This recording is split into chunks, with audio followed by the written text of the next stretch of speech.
Go. Hi, I'm going to explain how to put the 8000 toys together. I have one put together here, but I thought it might be easier through a video trying to explain it. And the first thing you're going to want to do is get your foot pads and bolt your pad bracket, we call it, to the foot pad. There's a carriage bolt, a 3/8 by 3/4 carriage bolt with a whiz nut there. So put those two together. Then next you want to bolt the leg, which is inserted right now inside this column. It comes up about that high. But you're going to want to bolt the leg to those. You're going to want to do it on all four corners. Once you have that done, you're going to want to slide the leg into the column and adjust it. You know, I'd probably have it adjusted about where we have it. You want to get it off the ground so you can work underneath the hoist while you're working on it. So there's a 7/16 by 3.5 inch bolt there, and you're going to do all four corners like that.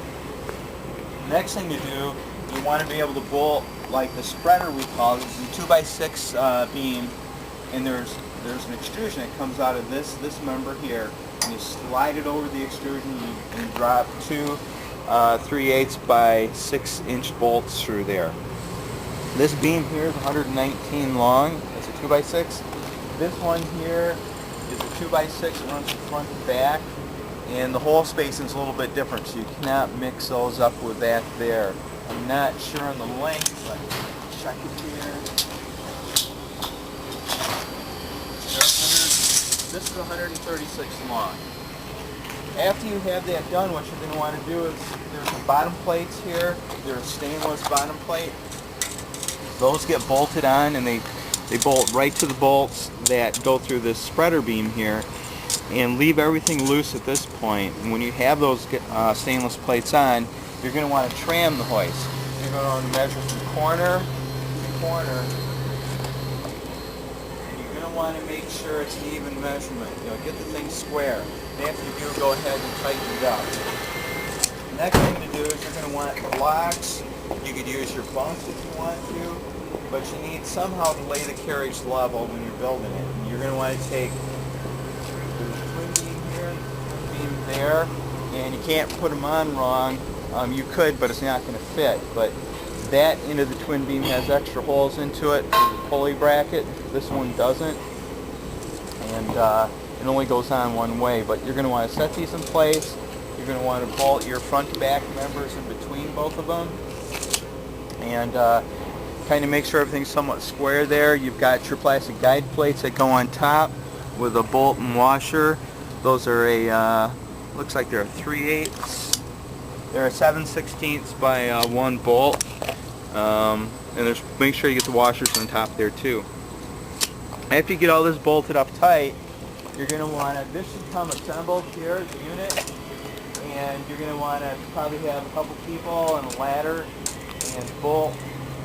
This bolt right there is a 7/16 by probably 7/16 by 4 going through there, and get it lifted up and in place.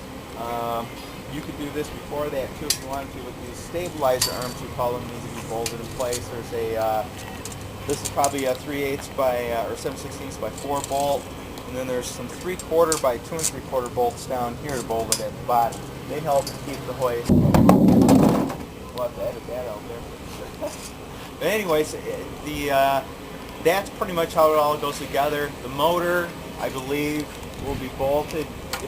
If the motor's not bolted to this, it bolts right to these angles here in this tube. It'll be hard to get it wrong because it's just, that's all the holes there are for that macro plate there. So that's about all there is to it. When you're letting the hoist down, when it's operational, the cable, you shouldn't let this cable get too loose. You should try to keep the wrap tight on top. And there's a piece of plexiglass up there that you can see from the top side down. And I'll try to get a shot of that here in a minute. I think that pretty much does it. I guess that's about it. Here's a bottom view of where the cable is dead-ended and it goes up onto the wrap. I'm going to show you a top view. Here's a back view of the winch too, showing you the bolts that are in place there. And on this cable wrap, we've got a clear piece of plexiglass so you can kind of see what's going on.